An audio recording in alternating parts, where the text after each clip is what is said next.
KUKI-ZO singi political demand pidrba fawbadi political gi oiba yanaba ama puraknanaba KUKI-ZO MLA singi mathakta karigumba makhal amatagi akanba directive PEEBIGANU haina Committee on Tribal Unity CoTU na center da taksilakli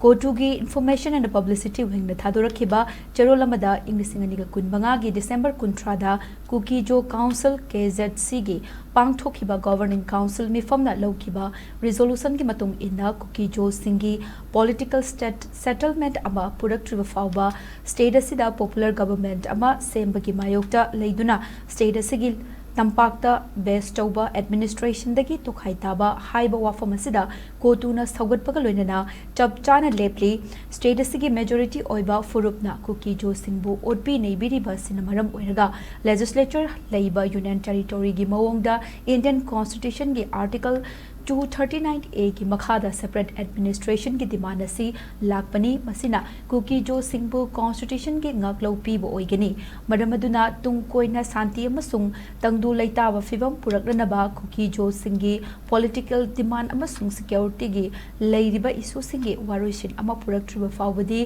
tampakta base tauba मियाम की मिहुत सिंगा political की यानबा अमा पुरकनबनी हाइदुना KUKI-ZO की MLA सिंगा centre लेंगाकना अकनबा याथंग अमता पीरोइदबनी हाइना चेरोल असिदा फोंदोरकली